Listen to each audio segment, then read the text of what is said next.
اللہ تبارک و تعالیٰ نے انسان کو جو اختیارات دیے ہیں وہ محدود دیے ہیں۔ انسان کی آنکھ دیکھتی ہے لیکن دیوار کے پار نہیں دیکھ سکتی، اس کے کان سنتے ہیں لیکن اگر آواز دیوار کے پیچھے سے آئے تو پھر نہیں سن پاتے۔ عام انسانوں کو اللہ تبارک و تعالیٰ نے محدود اعضاء اور ان کی حدود مقرر کر کے نعمتیں عطا فرمائیں۔ شاید کچھ لوگوں کا خیال ہو کہ یہ انسان کا ضعف ہے، یہ اس کی کمزوری ہے کہ وہ دیوار کے پیچھے دیکھ نہیں سکتا، دیوار کے پیچھے کوئی بات کر رہا ہو تو سن نہیں سکتا۔ یاد رکھیے گا، یہ انسان کی کمزوری نہیں ہے، یہ انسان کی پردہ پوشی ہے، یہ انسان کے لیے نفع اور فائدے کی بات ہے۔ اگر ہر شخص دیوار کے پیچھے دیکھے گا، لوگوں کے پردے کیسے قائم رہیں گے؟ اگر ہر شخص دیوار کے پیچھے کی بات سنے گا تو انسان کی پرائیویسی کا کیا بنے گا؟ انسان کی طبی ضرورت ہوتی ہے اس کی نجی اور پرائیویٹ زندگی۔ بہت ساری ایسی جگہیں ہوتی ہیں جہاں وہ پسند کرتا ہے کہ وہ اس طرح کا ہو کہ کوئی اس کے پاس موجود نہ ہو، کوئی اسے دیکھنے والا نہ ہو، اس میں وہ اپنے آپ کو سکون میں محسوس کرتا ہے۔ ہر وقت انسان کے لیے جلوت بہتر نہیں ہوتی، اسے خلوت کی بھی ضرورت ہوتی ہے، اور تنہائی میں اللہ تبارک و تعالیٰ نے بندے کو اطمینان عطا کیا ہوتا ہے، وہ مطمئن ہوتا ہے، آرام کی نیند لیتا ہے، آرام سے وہ اپنے اوقات کو گزارتا ہے۔ جس طرح اللہ تبارک و تعالیٰ نے ہمیں محدود اعضاء دیے ہیں اور ہمارے فائدے کے لیے دیے ہیں، ہمیں بھی چاہیے ہم کوئی ایسے کام نہ کریں جو اخلاقی حدوں کو پار کریں۔ آج بہت زیادہ شوق ہوتا ہے لوگوں کو پردوں کے پیچھے دیکھنے کا، اندر کی باتیں جانچنے کا۔ میں تمہیں بتاتا ہوں اصل بات کیا ہے، میں تمہیں ٹو لگا کے بتاتا ہوں، میرے پاس خاص بات، میں تمہیں بتاتا ہوں دراصل واقعہ کیا ہے۔ جب اللہ تعالیٰ نے آپ کو محدود بنایا ہے تو یہ جستجو کرنا اور یہ تجسس کرنا اور کسی کی جاسوسی کرنا، یہ تو اخلاق کے بڑے کمزور ہونے کی علامت ہے۔ قرآن مجید میں اللہ تعالیٰ نے فرمایا، یا ایھا الذین آمنوا اجتنبوا کثیرا من الظن ان بعض الظن اثم۔ اے ایمان والو، بہت سارے گمانوں سے بچو، بے شک کوئی گمان گناہ بھی ہیں، بعض گمان گناہ بھی ہیں۔ ولا تجسسوا، اور جو چیزیں پوشیدہ ہیں ان کی جستجو نہ کرو، جو تم سے چھپی ہوئی ہیں۔ ولا تجسسوا، تم جاسوسی نہ کرو۔ آپ کبھی ان لوگوں کو دیکھیں جن کا مزاج جاسوسی کرنے کا ہوتا ہے، ٹو میں پڑنے کا ہوتا ہے۔ آپ کبھی ان کی نفسیات دیکھیں، بیچارے ہو کس طرح کے جاتے ہیں۔ آپ ان لوگوں کی روحانی زندگی کا اندازہ کر سکتے ہیں کہ کس قدر زیادہ وہ اتار چڑھاؤ کا شکار ہے، ذہنی کشمکش کا شکار ہیں، فکری انتشار کا شکار، جو کسی کی جستجو میں ہے، بجائے اس پر کہ وہ اپنے لیے کچھ محنت کریں، اپنے حصے کی کوئی ڈیوٹی کریں، وہ دوسروں کی جاسوسی کر کے اپنا وقت بھی ضائع کر رہے ہیں، اپنے آپ کو وسوسوں کا بھی شکار کر رہے ہیں، اپنی روحانیت کو بھی متاثر کر رہے ہیں، اور اپنی زندگی کے قیمتی ترین لمحات کو ضائع بھی کر رہے ہیں۔ اور بعض لوگ بعض ایسی باتیں بھی چاہتے ہیں، ایسی باتوں پر بھی تبصرہ کرتے ہیں جو ان کی ذمہ داری نہیں ہے، جو ان کی ڈیوٹی نہیں ہے۔ چلیں بالفرض کسی کے عیب کی اطلاع ہو بھی گئی تو اس کے لیے تو صرف دو ہی باتیں ہیں، یہاں تو آپ جائیں گے اور بڑی حکمت اور دانائی کے ساتھ اس شخص کو تبلیغ کریں گے،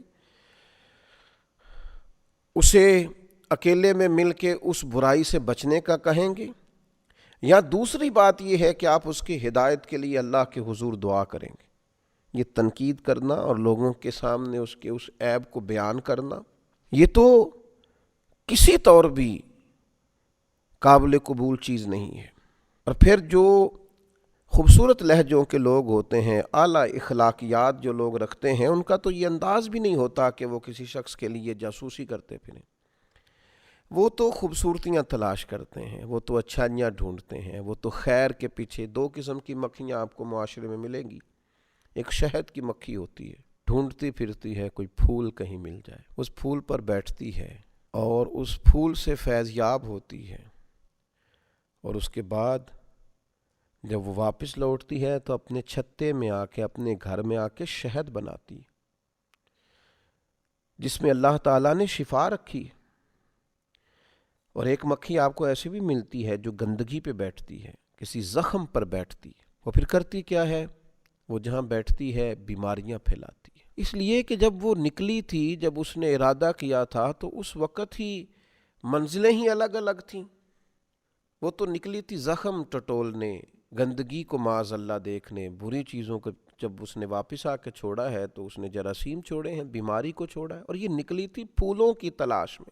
تو جو لوگ پھولوں کی تلاش میں نکلتے ہیں ان کو پھر شہد نصیب ہوتا ہے، لیکن اب کوئی شخص ساری زندگی اگاتا کانٹے رہے اور اسے نصیب پھول ہو جائیں، تمام عمر کے کانٹوں کی آبیاری پر عجیب شخص ہے، اب گلشن کی بات کرتا ہے۔ تو میرے عزیز، جاسوسی نہیں، عیب جوئی نہیں، ہمیشہ اس کشمکش میں رہنا کہ مجھے کسی کی غلطی کا پتہ چلے۔ بتائیے نا وہ شخص کس طرح کا ہو جائے گا، وہ کیا ہوگا بھلا، اس کی ذہنی کیفیت کیا ہوگی، اس کا اخلاقی معیار کیا ہوگا، اس کے دل کی کیفیت کیا ہوگی، وہ کس سٹیٹس کا آدمی ہوگا جو ہمیشہ لوگوں کے عیب تلاش کرتا ہے۔ اگر آپ کو پتہ چل بھی گیا، اور انسانوں کے اندر کمزوریاں بھی ہوتی ہیں، انبیاء کرام علیہم السلام اور فرشتوں کے علاوہ معصوم تو کوئی نہیں، تو انسانوں میں، عام انسانوں میں کمزوریاں بھی ہوتی ہیں۔ اب آپ کو عیب پتہ چل گیا، پتہ چل جاتا ہے، کسی وقت کسی کے سامنے کسی کی غلطی آ جاتی ہے، کرنا کیا ہے، رد عمل کیا کرنا ہے؟ لوگوں کو بلا بلا کے ان کے کانوں میں باتیں کی جائیں، اس بات کو نشر کر دیا جائے، اس کا اظہار کرنا شروع کر دیا جائے، وہ کوشش کی جائے کسی نہ کسی طریقے سے پھیلا دی جائے، معاذ اللہ؟ نہیں۔ رسول رحمت نبی اکرم صاحب خلق عظیم صلی اللہ تعالی علیہ وسلم نے ہمیں اس معاملے میں بھی حسین رہنمائی دی اور ہماری تربیت فرمائی۔ اور آپ یہ کام کر کے دیکھیں، آپ اپنے آپ کو بلند اخلاق والا پائیں گے، آپ کو محسوس ہوگا کہ یار میرے سینے میں پھول کھلیں۔ اس کی عملی مشق کریں، آپ اندازہ کریں گے کہ آپ کے اندر، روح کے اندر تازگی کتنی پیدا ہوتی ہے۔ مسلم شریف کی حدیث، حضرت ابو ہریرہ رضی اللہ تعالی عنہ ارشاد فرماتے ہیں کہ نبی اکرم صلی اللہ تعالی علیہ وسلم نے ارشاد فرمایا، جو شخص دنیا میں کسی کے عیب کا پردہ رکھے گا، اللہ تبارک و تعالی قیامت کے دن اس کے عیب کا پردہ رکھے گا۔ اور یہ بات یاد رکھیے گا، جس کے قیامت میں پردے رکھ لیے گئے وہ بچ گیا۔ سب سے زیادہ ضرورت تو ہوگی قیامت کے دن پردہ پوشی کی، سب سے زیادہ حاجت تو ہوگی قیامت کے دن کے اس کے عیب چھپا دیے جائیں۔ تو کتنی بڑی سعادت ہے کہ قیامت کے دن اس کی پردہ پوشی کی جا رہی ہے۔ اللہ تبارک و تعالی اس کو اپنے فضل سے، اپنے کرم سے، اپنی رحمت کی چادر عطا فرما رہا ہے، اس کے پردے قائم رہے۔ یہ پردوں میں چھپا ہوا اللہ کے حضور حاضر ہو گیا، کامیاب ہو گیا، فتح یاب ہو گیا، معاف کر دیا گیا، جنت کا حقدار بنا۔ لیکن اس کے لیے اسے دل بڑا کرنا ہے، بلند اخلاق کا مظاہرہ کرنا ہے۔ وہ کیا کرے گا؟ وہ دنیا میں کسی کا عیب دیکھے گا تو اس پر پردہ ڈالے گا۔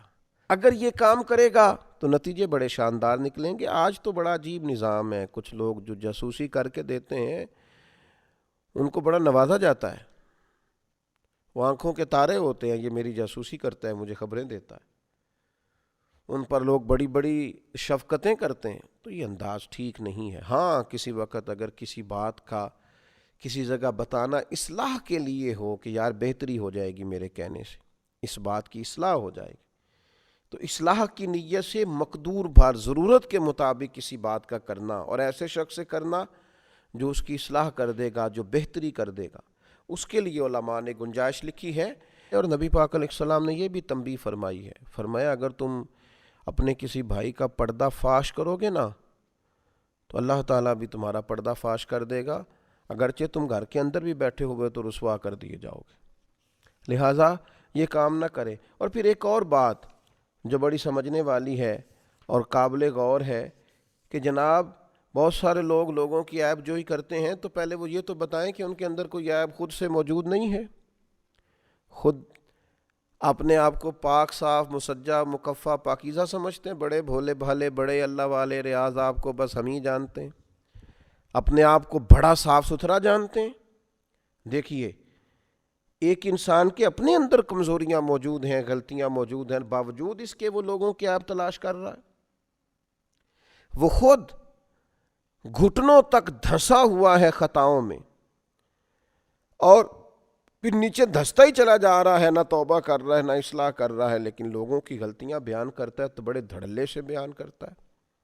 اور ڈھیر سارے سوسائٹی میں لوگ آپ کو ملیں گے جو باتیں کر رہے ہوتے ہیں لیکن آج خود بھی ان کے اندر بڑی کمزوریاں پائی جاتی ہیں۔ نبی اکرم صلی اللہ تعالیٰ علیہ وسلم نے ارشاد فرمایا، جب تم اپنے کسی ساتھی کے عیب ذکر کرنے کا ارادہ کرو نا تو پہلے اپنے عیبوں کو یاد کر لیا کرو، اپنے اوپر پہلے غور کر لو۔ برے بندے نو لبن ٹوریا تے جاگت ملیا نہ کوئی، اپنے اندر چاہتی پائی تے میتھوں برا نہ کوئی۔ تو اس لیے یہ جو اتنی کمزور اور کبھی عادت ہے لوگوں کے اندر کہ وہ پہلے عیب ڈھونڈتے ہیں، ٹو میں رہتے ہیں، جاسوسی کرتے ہیں، پھر اس کو آگے پھیلاتے ہیں، یہ مسلمان کے اخلاقیات تو اس کی بالکل اجازت نہیں دیتے۔ اللہ تعالیٰ سمجھنے کی توفیق عطا فرمائے۔ مور ویڈیوز کے لیے ہمارے چینل کو ضرور سبسکرائب کیجیے گا تاکہ ہر آنے والی ویڈیو بآسانی آپ تک پہنچ سکے۔